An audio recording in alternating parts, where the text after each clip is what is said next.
This is Patrick. Hey, how are you? And I'm Josh. And we are now cast... Okay, I thought we were going to say it at the same time. Oh, no, I wasn't. We've never done it before, but I thought we were in sync today. No, not even a little bit. Okay. No, Joshua, we're in mourning. All right? About what? What happened? Oh, my God. How many people were watching? 8 people? 9 people? 100? Okay, so we were watching this new show. We're not going to talk about it. I'm just going to mention it briefly, and then we're never going to bring it up again. You said at the start of this that we weren't going to talk about the show. We're not going to talk about it. I'm just saying. Then why are you bringing it up?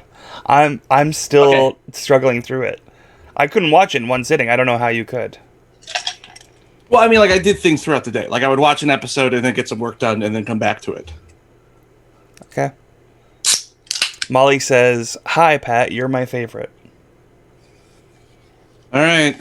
That's who among us isn't, right? So, also, we do have some people here today. So, hello to everybody. I'm going to shout out your names, those of you I see in chat. Cadbo333, hello to you. Hello. Watermark Petunia, welcome back. Watermark Petunia. Watermark Petunia says, Nicolas Cage as Wolverine. Okay, thank you. Stream over. I think Nicolas Cage... I don't like him as Wolverine. You know what I always want Nicolas Cage as? Especially now Nicolas Cage. Also, Nicolas Cage was always too tall for Wolverine. I think Nicolas Cage as Juggernaut. And I'm not talking like the fucking movie meme of I'm Juggernaut, bitch. I mean 90s Juggernaut, 90s X-Men Juggernaut, cartoon Juggernaut, but this 90s Juggernaut was a crazy monologuing madman. All he would do was go in these crazy monologues. I think Nicolas Cage would devour that part. Molly also says, hell, Nick Cage as everyone. Nick Cage as Jean Grey. Logan, the X-Men need you. I would love if Nick Cage as Jean Grey was just Nick Cage wearing jeans that were gray. No, they just called him Jean Grey. Just that picture of Nick Cage from Con Air, where he's just you know, with the long hair. The Phoenix Force. Montana's 1998 is here. They said, I rewatched Logan and Good Time recast Wolverine. Oh my God. Wow. So here's the thing. I think, oh man. God. So if I get that correctly, he's saying Robert Pattinson as Wolverine. Potentially. He's tall. He's tall. That's my thing.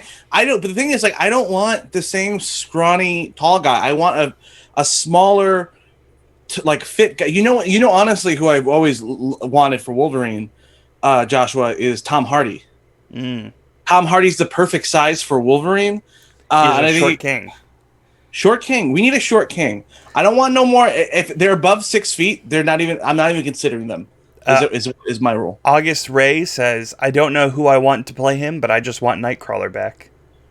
Can we start then, Joshua? Let's start, Patrick. What do you got? My first pick for my X-Men casting is... James the Nerd says, Stinky boy, I wish I was involved in this chat. This chat is my life. James, you're welcome to stay here in the chat. I know you are currently streaming. So I appreciate. I love that he's streaming, but he's had to go what are these fat boys talking about? I was about to say I was gonna I saw that you were streaming, and I was gonna mention in my chat, hey, we're about to stream. If you want to take a break or something.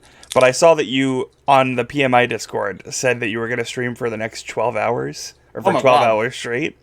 So I was like, oh, I don't want to interrupt. I don't want to pull him away from that. Well, but if you were just talking about that, this is the good time to know. It'll be available as a VOD on this channel and as a video on Patrick's YouTube, not Pat Riley. Yep, just gonna if you want to watch it later and not get involved directly in the chat. But let's get started. Real quick rule though. So Joshua and I, we just binged a show called It's a Sin. It's an amazing show on HBO Max. It's very dark and deep. Let's not mention it. Okay, Joshua? It should have been called Boys also. It shouldn't have been called It's a Sin. Yeah, well, it was originally going to be called Boys, but then the Boys... It was the working title, and they kept calling it Boys. They kept saying Boys in the thing. Yeah. Every episode had a moment where they're like, boys are dying. Yeah. In climactic moments. They never once said It's a Sin. And it's if you're going to name your show that, why is it not a quote in the movie? Yeah, show? Yeah, I agree. But we're not going to talk about it. Nope. I mean, I feel like you're building up to something, but go on. No, I'm never going to... When would have I ever built up to something? My number one pick for Nightcrawler would be Ollie Alexander, the star of the show It's a Sin. Joshua, it's a slide up? It is. Great. I love Nightcrawler. Nightcrawler is, and honestly, as a child, was my favorite X-Men by far. Recently there was a real great run because his father Azrael, who's like a demon, because you know how Marvel has like 80,000 different forms of the devil. Yeah. You know, like there's Azrael, there's Mephisto, there's what's the Dormammu, all these different kind of demons who are maybe the devil. But so anyway, Nightcrawler is one of them. There was a really great run. I think it was Chris Claremont came back to write it, and it's just him as like a swashbuckler and going through hell with two swords. That's the Nightcrawler I want. But more importantly, I think Ali Alexander will bring the light fun of Kurt Wagner, because Kurt is he's fun, he's big, he's bouncy, he's swordsy. Why are you on your phone? I can see the reflection of your phone on your computer. I'm sorry, I'm just retweeting you. Is that okay? Can I retweet my husband? Jesus. Anyways, go on. I agree. Yes, Ali Alexander is very gay, and that will come off as bouncy for Nightcrawler. I don't think it says he's very gay. It's more of a thing of just like there's a jubilation of Nightcrawler, and I think Nightcrawler needs to be European, and I feel like Ali can probably do a European accent, like German, right? Specifically. Okay, so this is where it's weird. And before you say it's not a big deal, like which one? No. You yelled at me and your brother. No, it's not that. Okay. So technically, he's German, but originally he was Roma. Okay. But his original origin was that, but they didn't use Roma; they used a slur.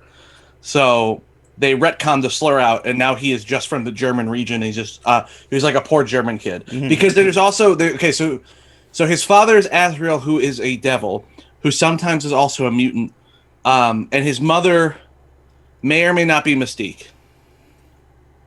Yeah, he's blue, so who knows?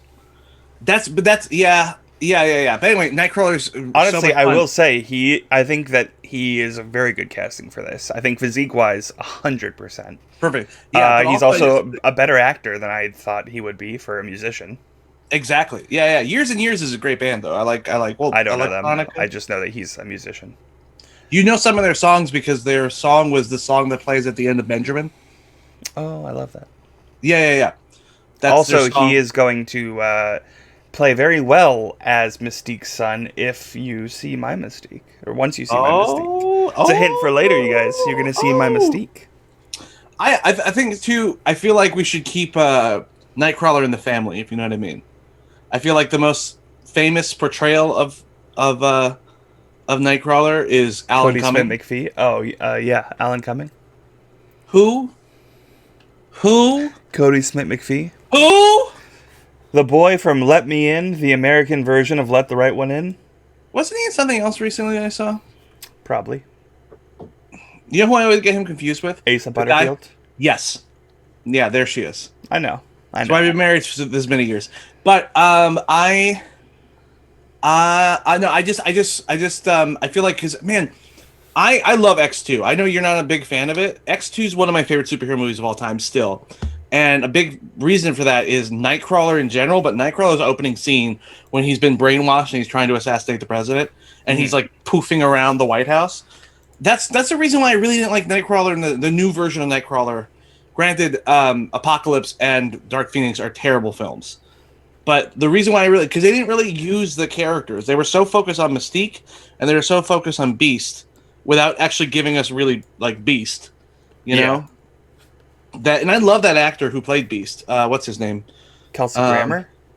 No, not I wish Kelsey Grammer. Nicholas Hoult. Nicholas Hoult. I don't think Nicholas Hoult was a good Beast at all. I agree. He was very miscast. And it just didn't work. And then we weren't in charge back then. We weren't in charge, but now that we're in charge. Now that we're in charge of casting Ali Alexander, everything. Congratulations, you've got the part. Yeah, just call us up. What's that? I got what's that? Everyone should watch It's a Sin. It's a beautiful show. My phone's not, it's just on camera for some reason. All right. Joshua? It is a beautiful show. It's a beautiful show. We're not going to talk about it again. It's not coming up. Again, you're really scaring me with this. So, my first one, is going to be casting the X-Man Kitty Pryde. Woo! Kitty Pryde. Shadowcat. Which I don't know why that's her name. I don't know much about the X-Men. Let's get that out up front. I've tried to read the X-Men. I don't... I think she's trying to get through the wall behind you right now. She couldn't get through that impervious X-Men comic. I don't know what you're talking about. It's not an X-Men comic. Actually, I'll say... let me... It'll come up later. No. No, you talk. Let me make sure it's not damaged, because it's very expensive. Okay. So... I don't know much about the X-Men. This is August's second favorite X-Man, Kitty Pryde. I don't know much about him. I know this character from the movies. Elliot Page played this character in X-Men, or X2, right? No. Well, I think she's in X... And Days of Future Past, they came back. No, she's in Last Stand. Last Stand is the one where she kind of like has a big like starring role. But I'm pretty sure she's also in... She the character. Oh, I'm sorry. Yeah, she the character of Kitty Pryde. Yeah. I'm pretty sure he's... well, he's definitely in... I'm pretty sure Days of Future Past. No, he's definitely in Days of Future Past. There's like the psychic thing that was weird. No, but I'm not sure. I think Elliot Page is in X2, X-Men United, but not as like a starring role. I definitely think they're introduced because they are a starring character in X3, The Last Stand. Yeah. They're one of the main characters. I don't know the characters that well at all because every time I've tried to read an X book, I've been let down. Which is a shame because I love like a showcase of powers and mutants as a whole. Yeah. It's essentially just a showcase of powers or a family of different powers. But I will say before we even go further with this, I'm sort of on board. I'm not crazy about the big X books. Yeah. I've only liked maybe a handful of them. For me, it was the 90s TV show, which was, as a kid, one of my favorite shows of all time. Molly, thank you for letting me know. Let me know if it happens again. My voice did get caught in my throat for a second, so that may have been part of it. My technical difficulties. So, yeah, I don't know. I think the reason I don't like most X books is because I'm not a big fan of team books in general. Oh, I thought you were about to say homosexuals. We get it. No, she's bi, isn't she? Yeah, I'm pretty sure she's canonically bi. Okay. But I'm gonna check that. Not that I'm like, ugh, how dare you? More just like I don't know actually. But yeah, there's a thing where I don't like X books because a lot of them are team books where it's like X Factor, X-Men, X whatever, X-Force, and they're all like groups of people, which to me don't get at the heart of the characters, which is what I'm always looking for, is like a introspective, like character-driven stuff. And a lot of them are not like that. A lot of them are like event-based, and a lot of them are sort of based on the team dynamic, which I don't think is always written well. So I tend to avoid X books. However, this character I love because I love the power set. I loved Elliot Page's performance as this character, which is why I did not cast someone who would rival Elliot Page as like a young Kitty Pryde. God, we haven't even got to your casting. We've just been talking about how great Elliot Page is in the X-Men movies. So I didn't cast a young Kitty Pryde because I didn't think anyone would be able to stand up to Elliot Page's performance of that character. I went a little older. I went like mid-30s. Oh, okay. Let me get there. Okay, I went mid-30s, or actually I think she's 41, but I went for like 30s, 40s era because Kitty Pryde is also at one point engaged to Star-Lord and becomes Star-Lord for a while in the comics. Oh, yeah. I think currently she's Star-Lord. So she was for a bit, and then her and Star-Lord broke up, and she's not Star-Lord anymore. But I thought it would be really cool to get Kitty Pryde and then have them become Star-Lord for a bit. So who's around the age of Chris, the gross one, Chris Pratt. And then they'd get engaged in the movies, and then he'd die, and then she becomes Star-Lord. Uh-huh. So I went with Zooey Deschanel. Zooey Deschanel, I know what you're thinking. The new girl? What do you think I'm thinking right now? The one from the cotton commercials? No, that's not what. First off, the one from the band She and Him? That's where I go all the time. When I think the one from the Katy Perry music video? I think She and Him. And secondly, what my immediate thought was, not bad. Yeah. I don't hate it at all. She's proven she can do space stuff, especially kooky space stuff. Yeah, Hitchhiker's Guide because to the of, Galaxy. yep. She was great in it. She was so fun. So just imagine Zoe Deschanel in like the badass Peter Quill Star-Lord outfit with the mask. Yeah, it's a done deal. It's done. Okay. I love it. You can't change my mind. Looking I at try? chat. Nope. Looking at chat. Okay. Montana's 1998 says my cast for Wolverine is actually Daniel Radcliffe because he's Fun short. fact about Wolverine: we're not going to cast Wolverine because there's no point. There's no point. We both agreed. Yes, I think there's no point because it would be hard to top Hugh Jackman. Exactly. Yeah. And two, I think Chad is going to probably come up with something for us anyways. 100%. So Also, feel free. Yeah, everyone keep putting your Wolverine there because honestly, man, Wolverine's one of those characters too. There's so many different ways you can take Wolverine. Where I can see 100 different people playing Wolverine. I mean, except anyone over 6 foot. Daniel Radcliffe, I love that idea. Yeah. So yeah, I agree. Daniel Radcliffe, I think, would be fantastic for that, especially in alt universe Wolverine. You know who I always wanted for Wolverine was what's his name? Sharpa Copley. Molly's going hard in the paint, saying, "I now have an opinion about Wolverine." Okay, Jack Black then. Yeah. Jack Oh Black. fuck! I've been wanting Jack Black for like ever. Are you? Oh, Molly thinks that they're gonna fucking trap me. I'll explain right now. Jack Black is so good in the movie. No, this is what you done. You took it away from him. All right. Joshua is gonna do Kitty Pryde, and now I've taken that away so I can talk about Jack Black as Wolverine. Jack Black in King Kong is great. All right. King Kong's not a great movie. Jack Black's great in that movie. Jack Black. I honestly, if he just lost everything, like all the weight.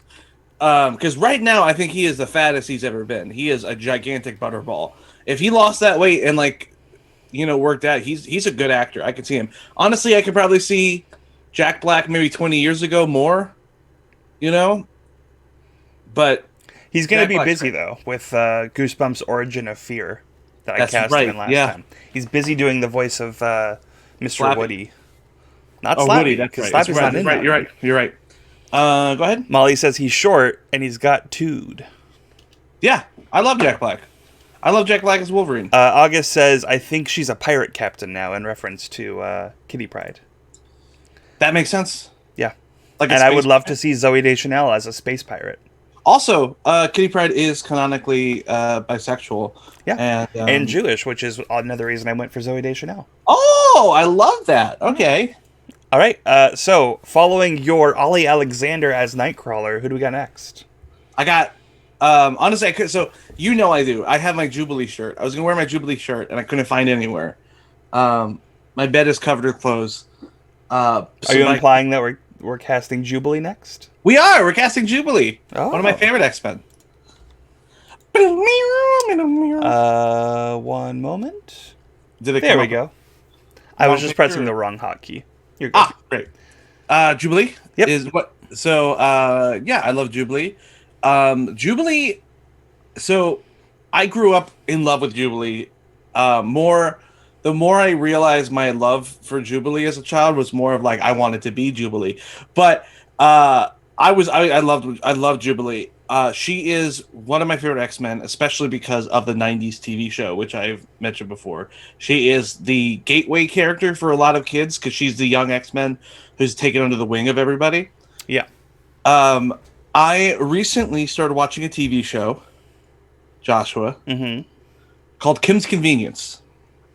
Okay, and I started watching the show Kim's Convenience. I was about to be really mad if it was. Yeah, I know. That's why I said it the way I did. Okay. Don't get mad. Are you above me again? Although I as soon as I thought it's going to be another It's a Sin pick, I did think the lady who played Jill in that would be great. No, Jubilee needs to be Asian. Okay. I don't know that lady's ethnicity, so. Well, but she doesn't read as Asian, I suppose. No. So yeah. She so anyway, I've been watching Kim's Convenience because Simu Lee is stars in it, and Simu Lee is playing Shang-Chi. Yes, Shang-Chi. And so I was like, oh, you know what? I've heard this is good. Let me just watch it so I can see, because I don't know anything about him. Dude's awesome. I'm very excited. But more importantly, the actress who plays his sister, Audrey Bang, who you can click it now, Has it been up the whole time? It's up now. Okay, great. I think she should play Jubilee. She's just around. I don't want like too young Jubilee. The Jubilee that was in the new movies was the problem with the new movies with Apocalypse and Dark Phoenix is everything is all the characters are very much like cutouts of the character, you know, and all they focus on is Magneto and Mystique and Beast and Yeah.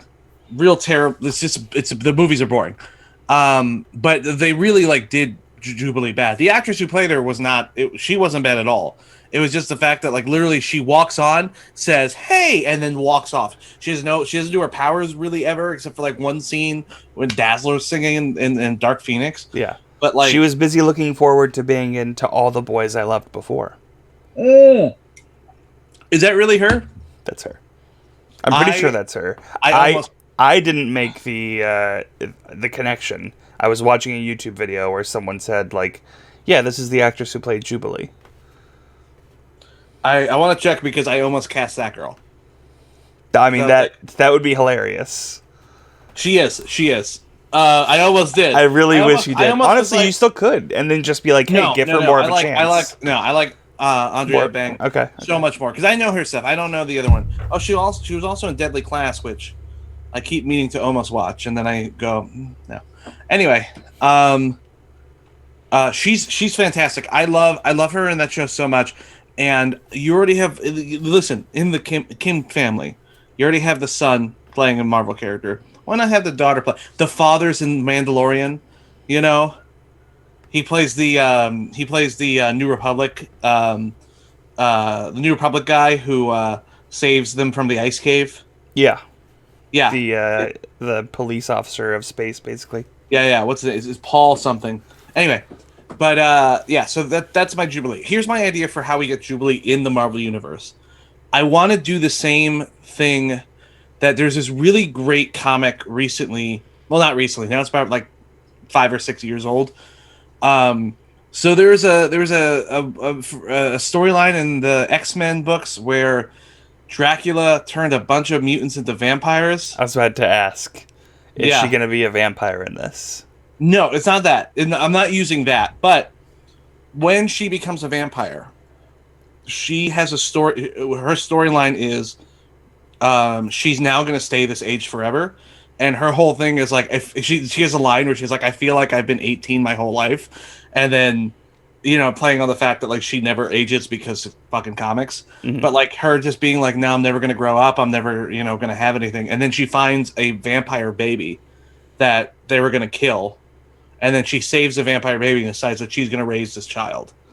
And she's going to be its mother. And then her and Wolverine basically go on a cross-country thing trying to find someone who knows. Like, I think they're trying to find Mobius. What's his name? Morbius. Morbius. They're trying to find Morbius to see if there's a way to reverse it.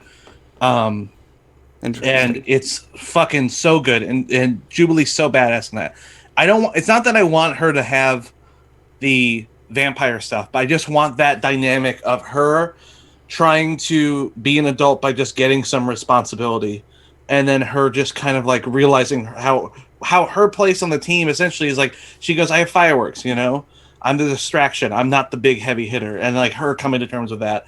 I think honestly, WandaVision has been so good with how they pace out the shows and stuff like that. I would love an X-Men style show like that where we can have more moments with smaller characters, because I feel like there's no way that in a movie we're gonna have a moment with Jubilee where she sits down and just goes, what am I doing, you know? But like I feel like on a WandaVision, like on a Disney Plus show, we can have a quiet moment where we can have a show called Krakoans that's just like every episode focuses on a different character. Oh, that's not bad. I like that idea a lot. Anyone in the chat say? Yeah, we got some stuff in the chat. Great, what we got? Molly says, I don't know if we're going there, but I think you literally can't not have Patrick Stewart as Professor X. We'll see if we're going there. We can. We'll see if we're going there, though. I don't want to alarm everyone, but Patrick Stewart's not going to be around forever. We're eventually going to need that character. Molly says, he's almost too perfect. August says, I don't know anything about Jubilee except the clip from the 80s cartoon where she hits the arcade machine and puts the shades on. Extremely cool. 80s cartoon? 90s cartoon. I misread Dang. that. That's on Oh, me. thank God. Yeah. Yeah. Montanez says, I can't see nobody else as Professor X besides Patrick. But funny enough, Patrick Stewart. No. But funny enough, I can see The Rock as Professor X. Don't hate me. Dwayne The Rock Johnson as Professor X. I want to see it. I don't know if I could see it. Also, they're talking about like no one could ever do Professor X for Patrick Stewart. You know, James McAvoy was Professor X for like 5 movies. I think he was a better Professor X than Fassbender was Magneto. I'll say it. Okay, but that's because I disagree. I disagree. No. Watermark Petunia says Carol Strucken as Professor X. I don't fucking know. I don't know who that is. I'm sorry to say. Carol Strucken. Let me look that up real quick. Carol Strucken. I don't know who that is. Who would I cast as Professor X? Oh, he was in Twin Peaks and Star Trek. He was Lurch in the Addams Family. Oh, really? Mm-hmm. Oh. Okay. I don't know him. I'm not. It's interesting casting. Definitely intriguing. Yeah, I would say for Professor X, if we have to if we really have to, Nathan Lane. Logan. Gilbert Gottfried. That's my favorite thing. When my cousins and I, when I was in my teens, one of my cousins had a wheelchair for a time, and we would always, like, whenever we were alone, we would just take turns sitting in the wheelchair and then rolling around going, Logan, the X-Men need you. And that's all we would, for like an entire summer. Mm-hmm. We would, like, the second like an adult would walk out of the room, we would hop into the chair and just start going, Logan, don't walk away from your problems, Logan. That's every time I think of Professor X, all I can think is, Logan, the X-Men, they need you, Logan. Anyway, that's all I got. You know who I would love to see as Professor X? Rhys Darby. Oh, man. Imagine Rhys Darby just like, hello, come on, team. We're going to go and fight some Magneto, Brotherhoods of Evil. All right, should I sit down? Oh, I can't walk. Forgot that part. And just, like, screw off. I mean, then you have to get Jermaine Clement as Magneto. Yeah, why? Yeah, 100%. I would love that. Okay, I'm going to go to my next Directed by Taika Waititi. So, Zoe Deschanel as Kitty Pryde is what I gave you before. Now I'm going to give you my version of Mystique. Let's have another badass female character. So Mystique has been played twice before. A femme fatale. It's Rebecca Romaine, yep, who was fine. She was just blue. And then Jennifer Lawrence, who wasn't terrible for the first one, and then kind of didn't want to do it anymore. And it showed. And it showed, yeah. Yeah. Any guesses off the bat? I don't, And I don't want your pitches. I just want who you think. I'm just kind of thinking, you know who I would go with? What's her name? Did you go with, what's her name? Hold on. I wanted someone who is, Molly says, Mystique's a hard cast because there aren't many people who are blue. Which is fair. That's not true. There's tons of babies. So I cast Katy Perry as Smurfette as Mystique. Yeah. So yeah, so glad you talked over what I said. Go on. I know. We're moving past it. So I ended up going with someone. I thought Mystique would be interesting as we've had Jennifer Lawrence younger. We've had Rebecca Romaine sort of stoic, sitting there, not really having a personality. I decided let's go somewhere a little more mature, where she's sort of the mutant mother, especially as the matriarch of the mutants in a way. Love it. So I went with your favorite, Jessica Chastain. First off, Jessica Chastain was in an X-Men movie. So? Secondly... I don't give a shit. Secondly,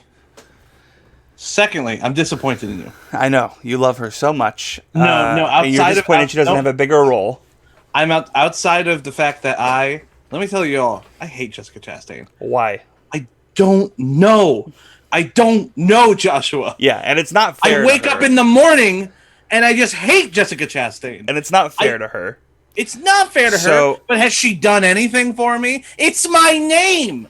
My name! I hear that when I go to sleep at night, and I think, how did Molly's Game get nominated for anything? Joshua, so I'm disappointed in you because I was thinking when you were like, "Ooh, who am I going to go with?" I'm like, "Oh, cool. He went with someone who is like, like a person of color or maybe a non-gendered person. That would be really interesting for that character, especially since I don't think that would be interesting. I think that would be pandering. Oh, what a fucking monster. For a moment, I thought if I go young with this, I would go with Josie Toda. Oh, I love that. Yeah. But I've seen, I forget what it is, but it was some Cartoon Network or Disney show where they cast a shape-shifting character with a trans or non-binary actor or actress. And I was like, that's fine if you just cast them and didn't say anything. But they were just like, oh, look, we're casting this person because, like, they're constantly in motion and fluid and changing, just like this character. And I'm like, it's not a superpower, though. It's their life. And they get to be normal and have that life. And they were sort of making it this, like, other, which I hated. So I went with Jessica Chastain. Or, you know what? I'll settle. I'll meet you halfway. We can Bryce Dallas Howard this. Okay, fantastic. Yes, okay. I love Bryce Dallas. I just wanted a woman who is in her like early 40s. I want to say Bryce Dallas Howard is boring looking. No, not boring. Very basic. But I wanted a redhead, so that you could sort of have that look. Also, when she's not blue. Okay. When she's just sort of like trying to blend in, you could still have this sort of like resemblance to Mystique's look, while also having a stern presence, which I think that both of those actresses could do. Yeah. Okay. All right. And that's my Mystique. Anyone in the comments out there? Can you guys explain to me why I hate Jessica Chastain? Is it that she represents, in your eyes, the white devil? I don't know. I genuinely do not know. I do not know why. I just every time I see her in something, I tense up and I just go, like I get so mad. That she is in, like, and there's no reason. She's never done anything to me. She's never attacked me. You just hate everyone from California. I don't care for them. I do not care for them. You know this. I mean, there's her, Jeremy Renner, myself. I like Jeremy Renner. I don't. For me, it's the opposite. I can't really stand him. I was so mad when they cast him as Hawkeye, especially after reading the Matt Fraction run of Hawkeye, which you should all read. Every single attempt at writing Hawkeye since has been trying to capture that same energy. Exactly. I agree. I was reading something recently. It was I'm reading Absolute Carnage by Donnie Coates, and they had a thing where it was Avengers versus Carnage for like a one-issue one-off. And when they got in contact with Hawkeye, it kept doing the thing where it was like framing the stuff he was paying attention to within the frame. And I'm just like, I get it. You're trying to copy that same David Aja energy. You can't do it. It was lightning in a bottle. Yeah. Move past that. Yeah, move on. I agree. But yeah, so I think Jessica Chastain would be great. She's from Sacramento. Jeremy Renner's from Modesto, which is worse. But yeah. Moving on. What's your next one? Anything in the chat? Yeah, Watermark Petunia says, first, all three Blue Group men from Blue Men Group are blue. Yeah. Montanez says, I mean, Patrick already said he has talked with Marvel. I have. Yes, I've spoken to them on the phone. Patrick Stewart. Oh, Patrick Stewart. Oh, hold on. What's that? Yeah, it's me. No, you got the wrong guy. What do you mean I'm not using this phone? Oh my god, these fucking people, am I right? Anything else?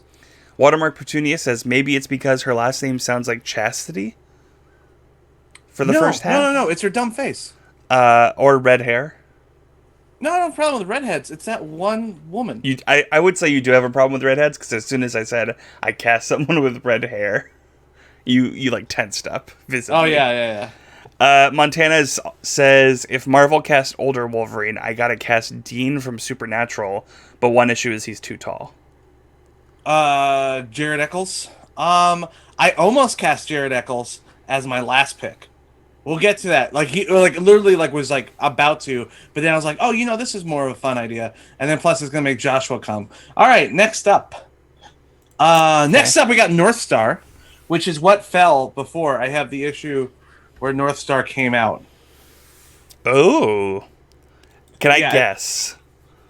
What? Can I guess who you're going to cast? You're not going to get it, but go ahead. Jim Parsons. No. Not even like a little bit. Okay, good. Because I've got that one for later. Anyway, let's talk about this issue of comic. Can we talk about this issue? Sure. It's very interesting. It's about AIDS. So basically, it's Northstar. While flying over the city, he hears essentially a baby crying and finds it in a dumpster. And and he takes the baby, and because Northstar's his powers are he can fly and he can run at the speed of light. So he quickly takes the baby to the hospital, gets there in time, saves the baby, and then stays around trying to figure out what happened. And it turns out that the baby was born with AIDS. And then does like a rallying cry for everyone to help and like raise awareness. And then out of nowhere, this fucking character from it was a character that they made up for the comic that they retconned into being one of the superheroes who fought with Captain America in World War II, called Major Maple, because he's the Canadian Captain America.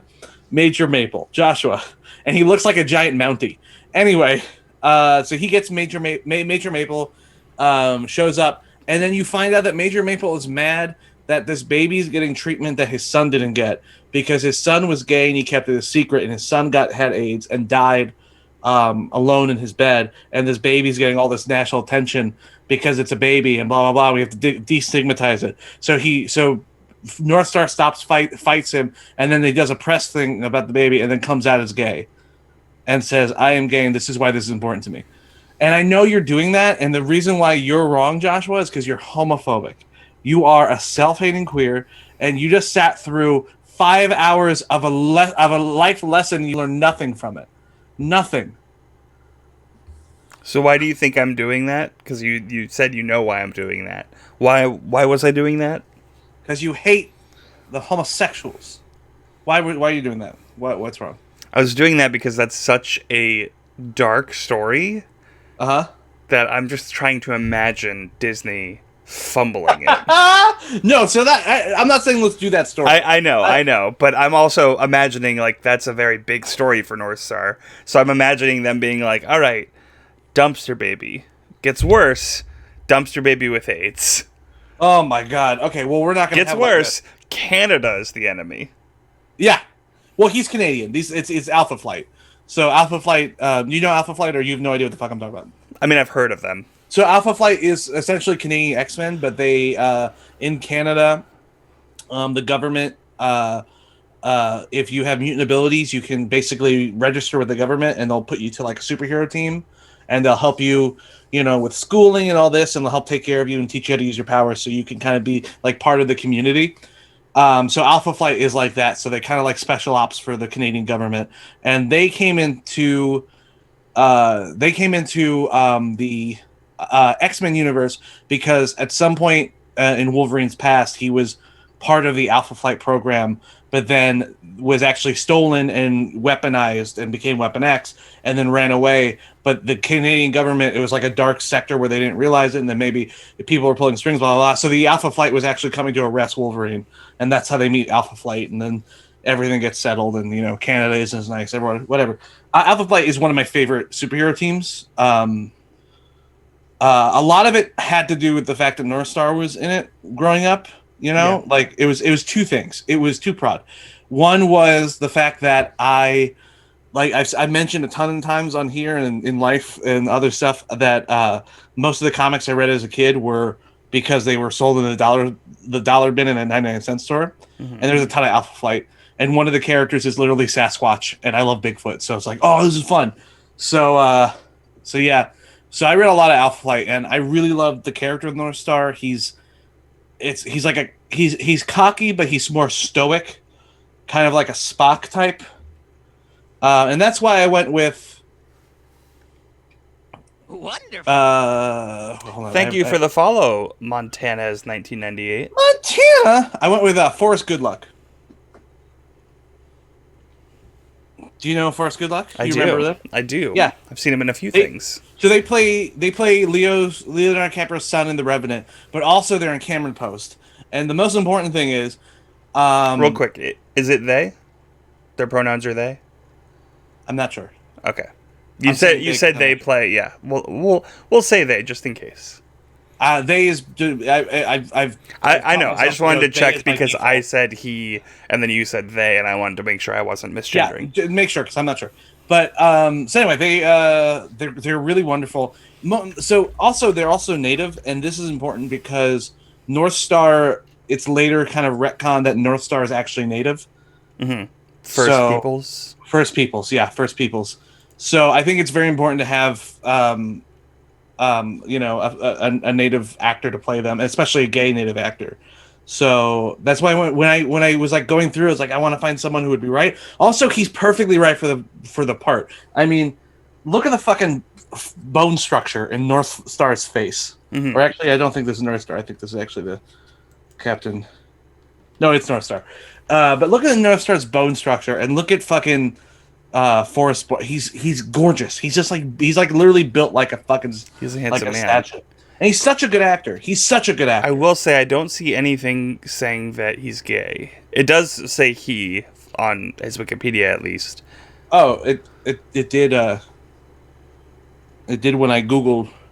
He could be. I mean, he's definitely open to playing it, I'm sure. Oh, now I gotta know. All I know is I looked up his Wikipedia, and usually there's a personal life section. He doesn't have one on there, so it could be that he's just not big enough that they've put it on there. Oh, you know what? It came up because he's in Cameron Post. Mm-hmm. Okay, that makes sense. Yeah, but I still think he's a good casting choice. Yeah, I like him. Yeah, and I love Northstar. I think Northstar. I think we're probably 5-10 years away from seeing Northstar in a movie or something, especially Alpha Flight. With how they're kind of burning, like the fucking Eternals are getting a movie. We're gonna get Alpha Flight sooner than later. Yeah. And when you get to Alpha Flight, Northstar and his sister Aurora are big players in that. Their thing is they're twins. They both have identical mutant powers, but when they hold hands, they can also create beams of light and beams of power. And their power, when they hold hands, their powers become unstoppable. They go Omega level when they're holding hands. So I know this is spoilers for Northstar from years and years and years ago. Yeah, but he got married. He did, yes. Who did he marry? A non-hero, just a boyfriend. Cool. Jean-Luc. Yeah, just a regular guy. I have that issue here also. It's not hanging up because it's not. I don't think that's important. But I think Northstar also is the first gay, openly gay Marvel character. I'm pretty sure he's the first openly gay superhero. There have been before Northstar came out. Kyle Rayner. What's his name? Kyle Rayner. Kyle Rayner. Kyle Rayner's best friend roommate was gay. Best friend's roommate. No, best friend and roommate. His best friend and roommate. I thought it was gonna be I'm cool with gays. My best friend's roommate's cousin's dog. His best friend and roommate was gay and openly gay, and that predates Northstar by months. Mm-hmm. But he wasn't a superhero. He also gets killed. So, yeah, and then also this is the first comic that openly talks about AIDS. Yeah. In a comic book. It's not that I feel I also have somewhere in my boxes I have Green Arrow 41, which is the first time a superhero has AIDS, where it's Speedy's Green Arrow sidekick. She starts getting sick, so they go to the doctor and turns out that she has HIV from drug addiction, right? From needles. Yeah, but also unprotected. She was a child slave. She was sold in child slavery. Comics used to be so fucking dark. They used to be really dark. Yeah, she was a child prostitute that Green Arrow saves, and then after sending her to a home, she keeps breaking out of the home because she figures out that Green Arrow is Oliver Queen, and then keeps going there because she realizes that she wants to help anyone else because there's like a bunch of people she can like, she knows need her help, and also she was a gymnast before all this, so she has like, kicking abilities. And then the issue that when she kicking when abilities. she kicking anyway, the issue when she finds out she has AIDS is so heartbreaking, because in that issue, it starts off with she finds out she has AIDS.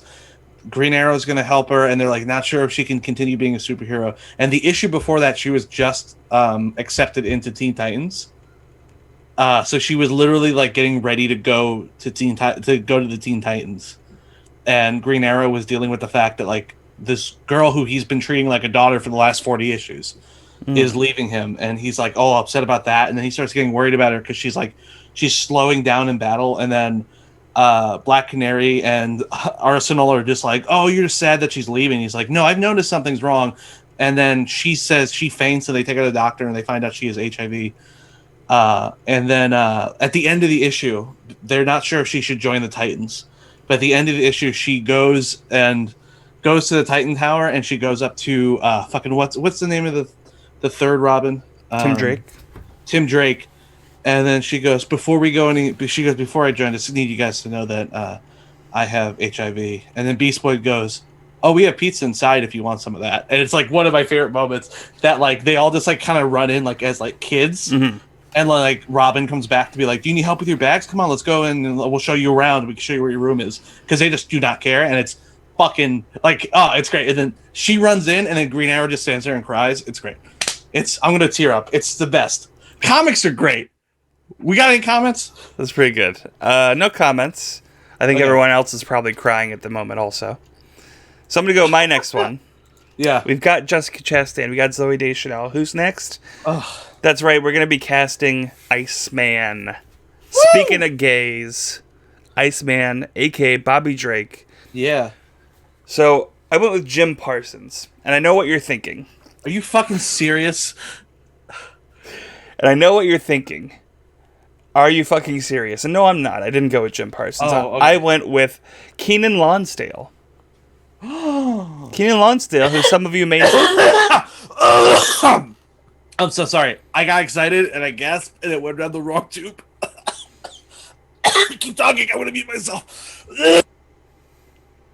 Keiynan Lonsdale, who some of you may know as Kid Flash in the Flash series. I think he's an incredible actor. I think he's an incredible actor. I think that he's a perfect choice for this role. He plays gay. He's been in superhero shows, so he sort of.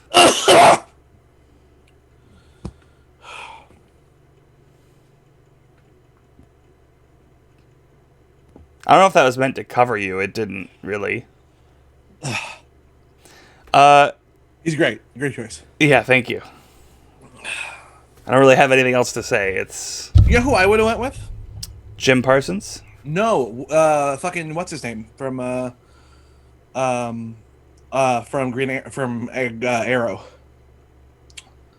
guy Colton Haynes. Colton Haynes, yeah. Yeah, a lot of people would go with him. But I love Keiynan Lonsdale. Honestly, no, I like Keiynan Lonsdale a lot more. He's very attractive. Also, I feel like he would play Bobby Drake. Oh, I'm gonna choke again. God, I need water. Oh, I have water. He would play Bobby Drake so fucking perfectly. Yeah, I think Colton Haynes would play it as Colton Haynes being Bobby Drake. Yeah, where I feel like Keiynan Lonsdale can really get into that character, because Keiynan Lonsdale really walks the line between masculinity and femininity with their art and like. Oh, I wasn't even talking about with just that, but Keiynan Lonsdale has a great. He can play like silly, like quippy Bobby Drake. Yeah. And also can play really the depth of the more serious moments. The more serious stuff, where I don't think Colton Haynes can do that. I agree. Not that he probably can, but I'm just saying that like I think we haven't seen it. I have seen Keiynan Lonsdale play more with depth. I love this casting. Thanks. Yeah, I'm really happy with this also. Keiynan Lonsdale is great. Would love to see more. But I don't want to watch The Flash, so come play Bobby Drake. Yeah. Let's see. Molly says, literally dead, in reference to your coughing. Montana says, wait, stupid question. Iceman is gay? Iceman is gay. This is something that Brian Michael Bendis Yep. did as a sort of fuck you to Ike Perlmutter. Yeah. He had Jean Grey. So the X-Men, Cyclops sort of became a villain along with a bunch of other mutants that agreed with him. Well, he didn't sort of become a villain. He became the main villain for a few years. Yes, I say sort of because a lot of people are on his side, and a lot of people. There's the Cyclops was right movement. Yeah. I was actually just talking to my brother about this. I was explaining to it because he was like, he was watching some video and they were talking about like how Cyclops is one of the best X-Men villains, and my brother was just like, "Isn't Cyclops the fucking leader of the X-Men?" I'm like, "Oh, buddy, he fucking loses his mind and kind of killed Xavier.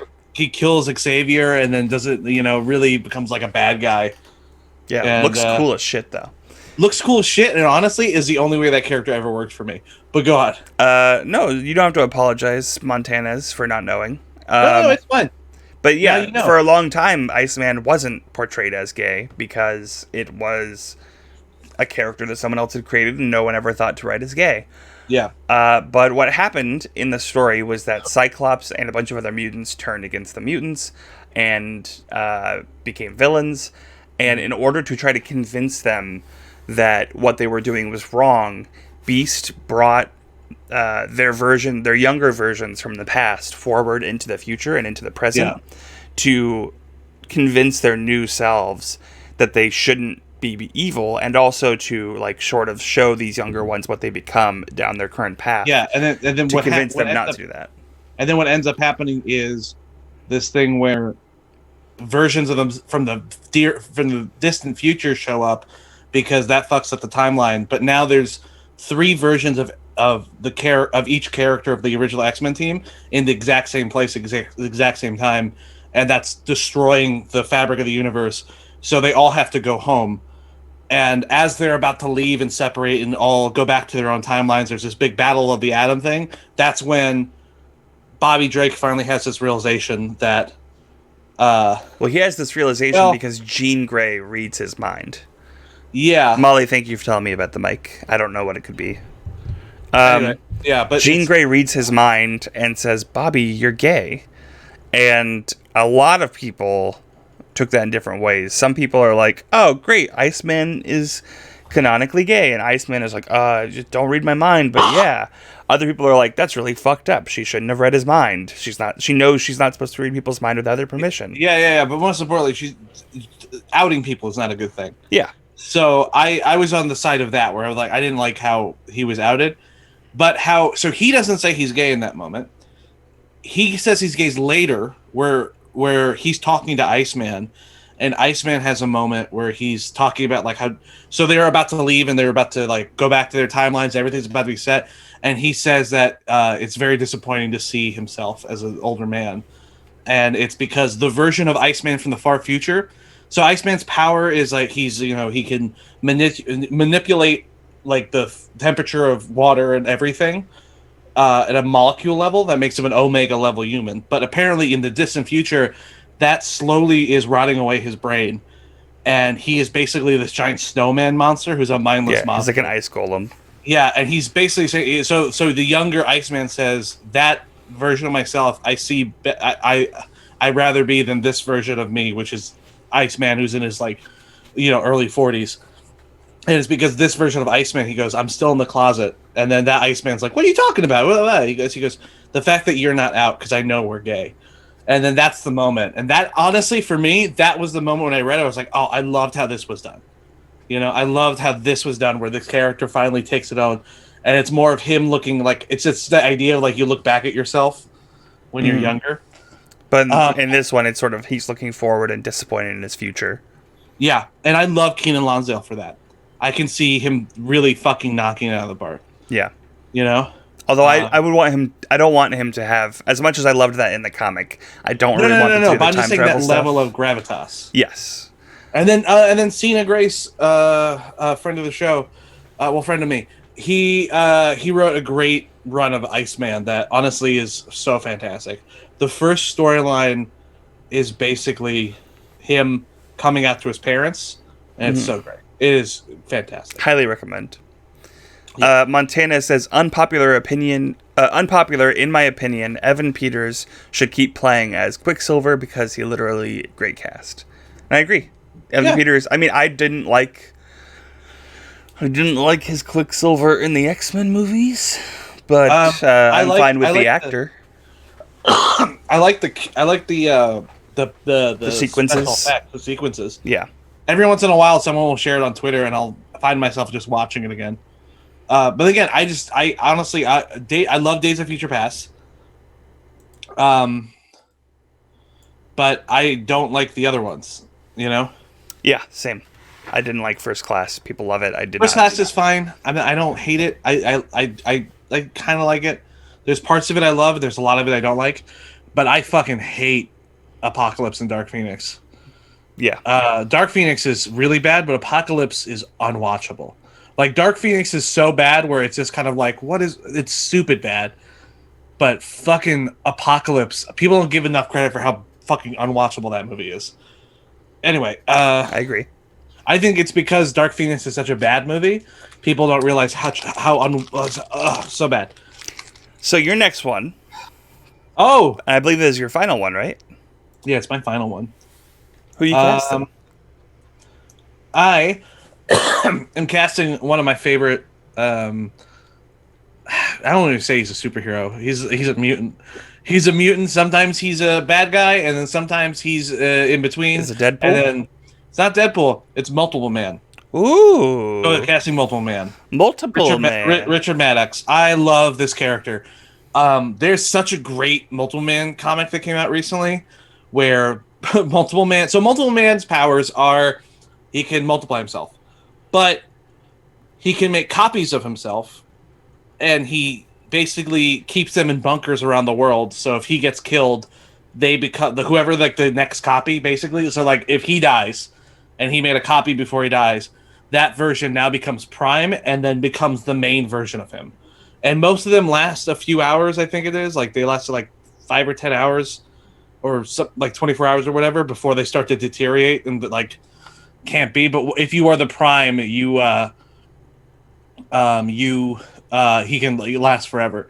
So you find out that Multiple Man was thought to be dead, but then it turns out that version of Multiple Man was actually a multiple, and the original Multiple Man got locked away in a vault by himself. By other versions of himself, because the Prime is if the Prime dies, they all die. But if the Prime dies and then passes the Prime, it's a weird thing. Anyway, he's like Deadpool is a real son of a bitch, like silly bastard, and he's a con artist, and I fucking love him. He's so much fun. We get him sort of in X-Men 3. But he's basically he's literally like one of the characters that gets rescued from the fucking truck or train or whatever they used every movie where there's like a train of mutants they have to rescue. So he's one of the characters, and I mean, and like he has like 4 lines, but it is like honestly pretty spot on. For this one, I wanted to go with someone who can play cocky bastard, and then also play kind of like a bad, like I feel like, because the thing is like how Multiple Man would work for me is sort of like a Loki, where he's the bad guy, but he also like does good things, but begrudgingly. And that's what I went with Christopher Abbott.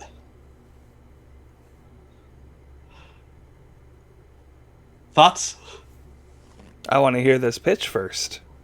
I love Christopher Abbott. I know you hate him. I know you're always talking about how like you think he's a real shitty actor and ugly as sin.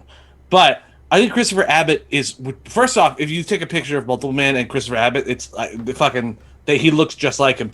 But plus, Christopher Abbott has this quiet intensity that I think would play really well with my version of Multiple Man, which I would love, which is the Multiple Man's Prime goes crazy after being isolated, trying basically to be left alive.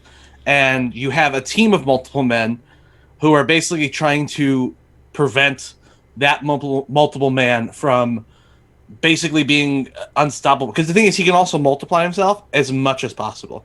So it's not like a thing of like like, oh, I can multiply myself like 10 times. He can do it over like millions of times and take over the world with an army of himself. When they are multiple, they basically have they have slight enhanced abilities, so they're just a little faster, a little stronger, and a little quicker. But like that's it.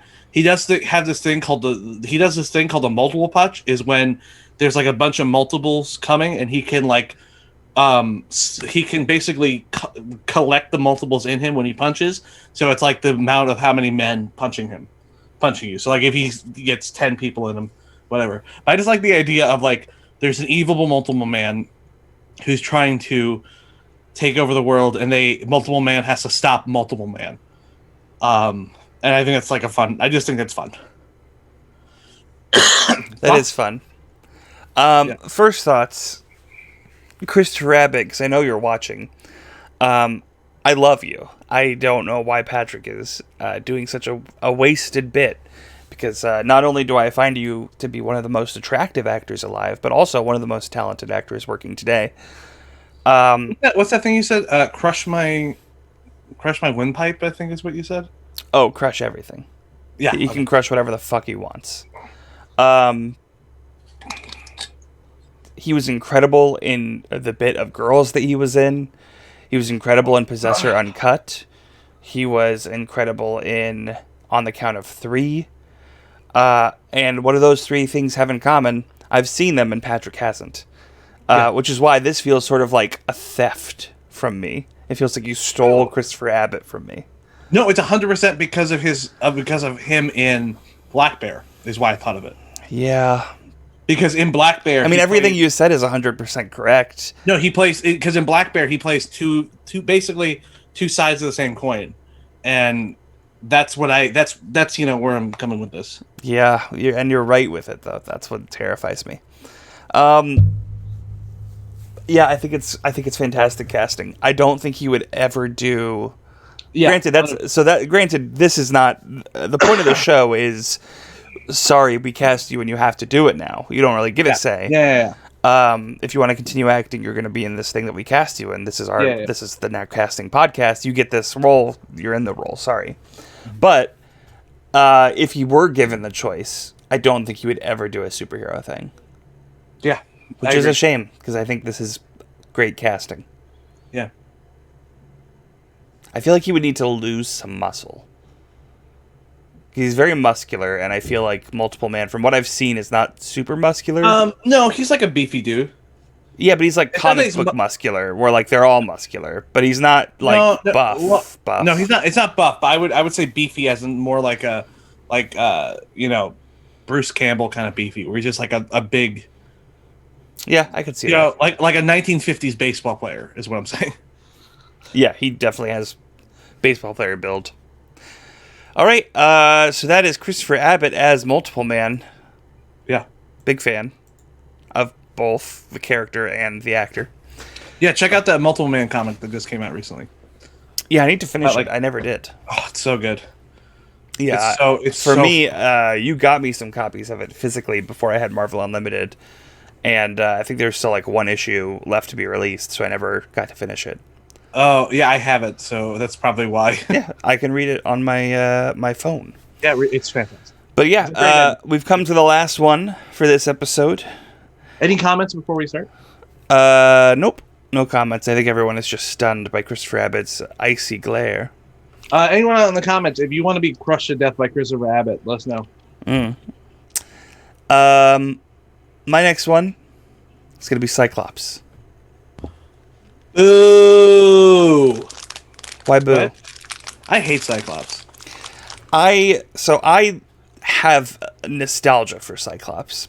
I don't remember watching the X-Men as a kid, but I remember playing X-Men video games a lot as a kid, like side-scroller ones especially. And there's one that I played a lot, and I would always play Cyclops. Just because I loved, like, he shoots lasers out of his eyes. That's so cool! As a little 90s kid, that was all I cared about. I've gone with casting that I think is an interesting choice. I don't think they would be able to turn this Cyclops into a villain, the one I've gone with.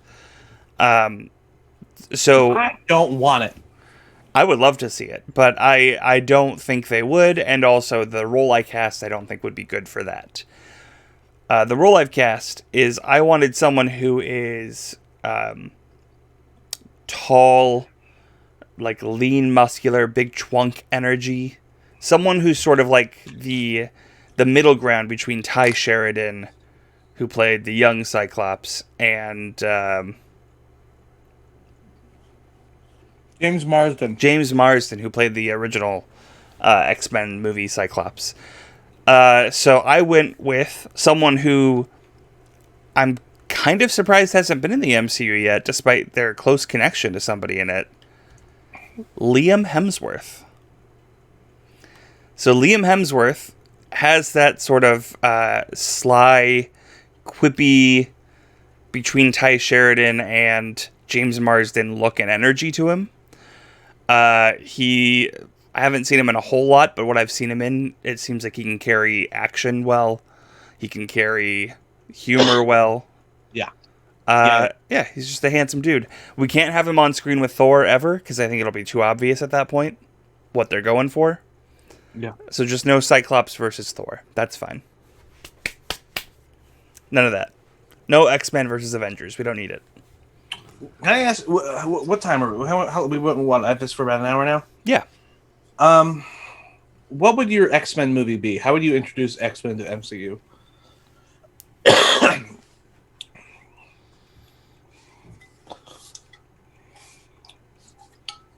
So I've thought about this, but I'm Yeah, worried that it would be too close to what the Inhumans situation is. Where the Inhumans are activated by Terrigenesis, or they go into Terrigenesis because latent stuff in their DNA causes them to mutate. And I feel like that would be the only way to introduce mutants as a thing that haven't already existed, is that suddenly they begin mutating at a certain age. Yeah. So it's kind of just doing what the Inhumans already set up, but now they're not Inhumans and mutants. It's just one thing, which is definitely not what they are. They're the opposites of each other, sort of. Mutants are allergic to Terrigenesis and like Terrigenic gas. I don't know. I think that's sort of my thing, though, is maybe there's some sort of mutation that comes through WandaVision's dimension shit.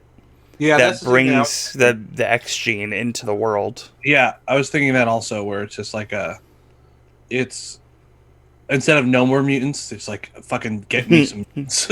Get me some mutants. That's the final thing.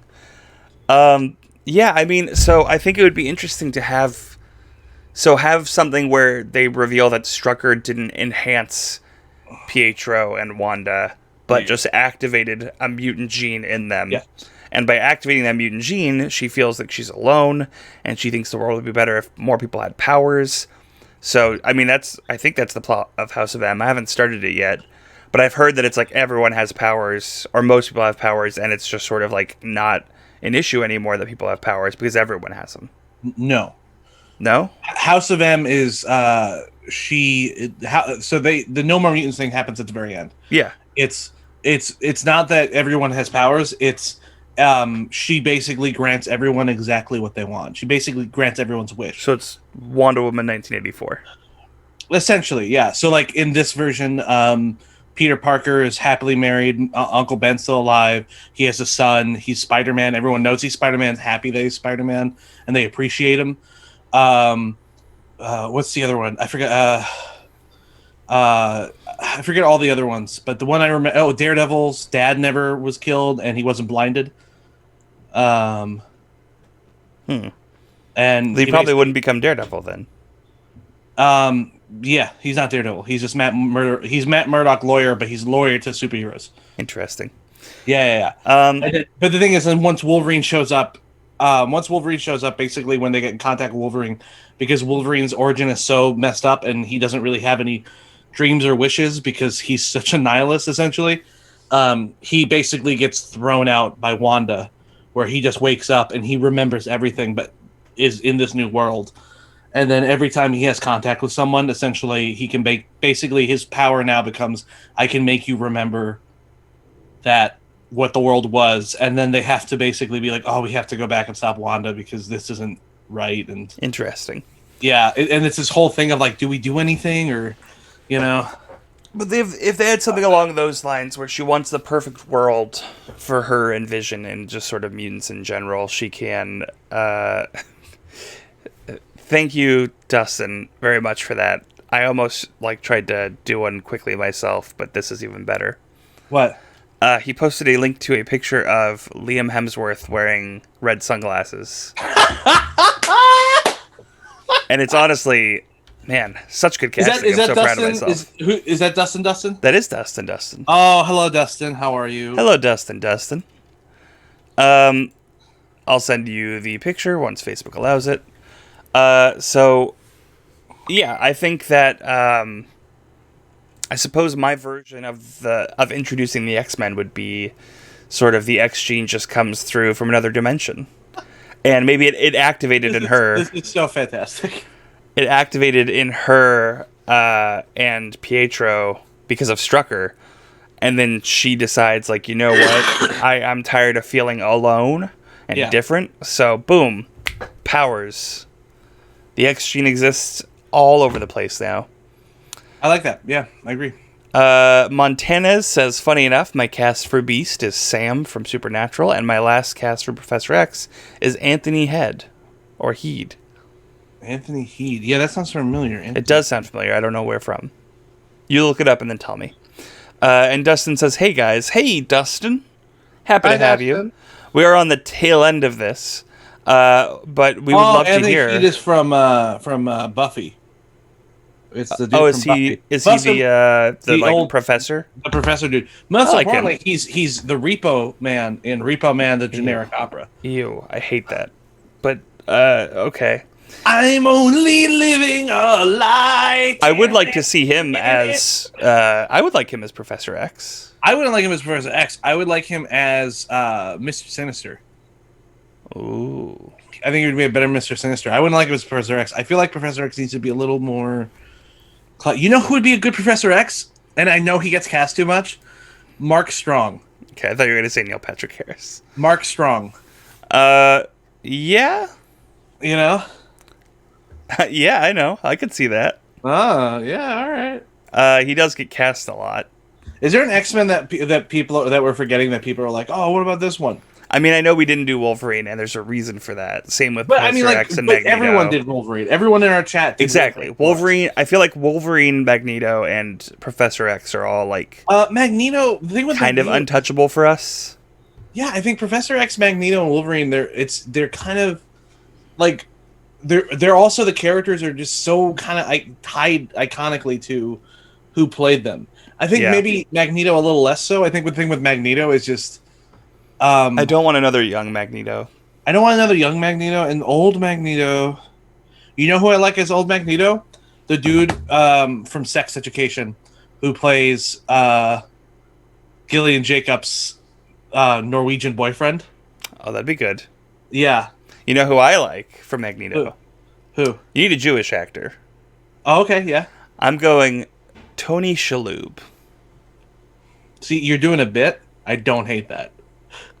If Tony Shalhoub was fucking Magneto, everyone would be like, "Oh, fucking what, Tony Shalhoub?" And I'd be the only one being there like, "Yeah, Tony Shalhoub." Now I'm just imagining him wearing the helmet and it says Monkneto. No, I imagine him wearing the helmet and he just comes out. He's just like, "It doesn't fit right. I'm just gonna take it off. I'm gonna hold it. I'm gonna hold on to it." Tony Shalhoub's Magneto. There you have it, everybody. Honestly, if you want to go Jewish, we should just rip the Band-Aid off. Ben Stiller as Magneto. Let's cast 90s comedians as the X-Men. Larry David as Magneto. Larry David as Magneto. I would cast Adam Sandler as Wolverine. Oh, I got the claws. Oh, Jason Alexander as the Juggernaut. It's just like, imagine the clip of him dancing through Central Park with his hands, but he's just wearing the helmet. Oh my god. Sarah Silverman is Jean Grey.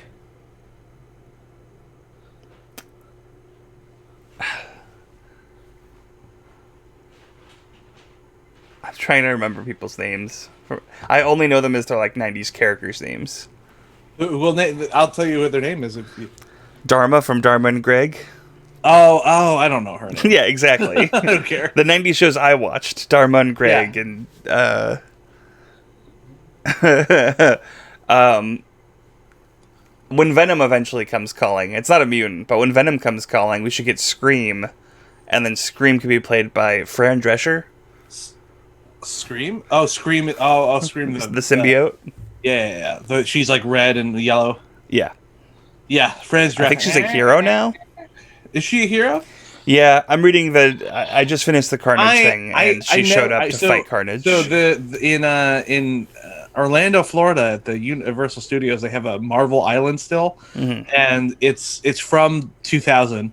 So they didn't really care about like comics when they were making it. They just kind of went like, "Oh, what's some cool characters?" So they do a Sinister Six for the Spider-Man ride, where you're in a Spider-Man. You're working for the the Daily Bugle, and you're taking photos for them, and the Sinister Six attack. But the Sinister Six they chose is so random. Scream is in the Sinister Six in the ride. Yeah, the Sinister Six, it's Hobgoblin, Doc Ock. So far, it makes sense. What? Who? What? So far, those two make sense for the Sinister Hobgoblin Six. doesn't make sense. Hobgoblin was never in the Sinister Six. Sure, but it's adjacent enough. It's a Spider-Man villain. Yeah. Well, I mean, Scream was technically a Spider-Man villain when she first appeared. Yeah, and especially in the 90s. But anyway, so it's Hobgoblin, Doc Ock, Hydro Man, everyone's favorite. Electro, Yeah, Scream, and God, there's one more. you'll look it up later. I'm gonna look it up now because I can't. Here's some editing homework. You can put it up on the YouTube. No. They can pop up as you say their names. We have some comments. Go. You read the comments. I'm gonna find. Dustin says Gilbert Gottfried as Nightcrawler. Oh fuck yes. Imagine Gilbert Gottfried's voice. Poof! It's Bamf, Poof! Patrick. Come on, not Poof. What? It's Bamf. You should know that. But he says poof. So there's the sound effect of Bamf, and then Gilbert Gottfried yells poof in a German accent. Montana says... Holy shit, I'm sorry. So there's only 5 villains in the fucking... in the Sinister Six? They didn't even get that right. They didn't even care to be like, should we add one more? No, I mean, I will say, my favorite version of the Sinister Six also only had 5 villains. That's because it's the best version. Superior Foes. Superior Foes of Spider-Man. So good. It's the goddamn... Recommend everyone read that, Superior Foes. It's hilarious. One of the best comics ever written. Nick Spencer, man, I've said it once, I'll say it a million times. The Lena Dunham of comics. Yep. Such a good writer who just can't shut the fuck up on social media. Yeah, 100%.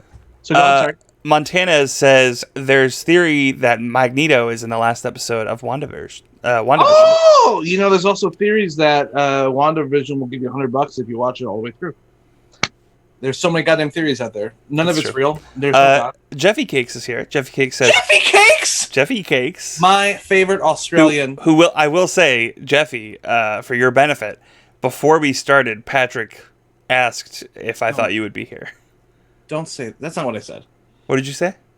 I said, remember, that was fun that Australian guy showed up. Yeah. That's how I interpreted it. It was Jeffy fun Cakes. then, it would be fun now.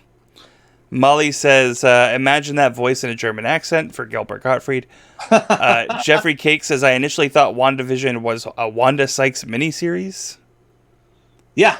Man, Man, Wanda Sykes should be in the MCU. I would love You know Wanda what? Sykes and Storm. We have to just do an coming episode. down. We have to do an episode of this where it's just casting Wanda Sykes as different characters that could work. Yes, 100%. I love that. It's always Wanda Sykes, but it's just different characters she could play.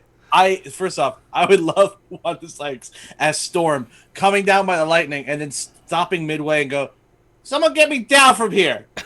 I'll wait, and then they stop, and then someone has to go grab Wanda Sykes down. Oh, I fucking love Wanda Sykes so much. Me too. All right. Go watch the other two, starring Wanda Sykes. Jeffy Cake says, "Oh, I'm here, Patrick. I'm here." Jeffy Cakes, have you seen It's a Sin on HBO Max? It's so good. Not to bring down the mood. But yeah, this is another one for them to file in the Hall of Champions. Thank you guys for watching. Subscribe, like, comment. Watch this live on Twitch.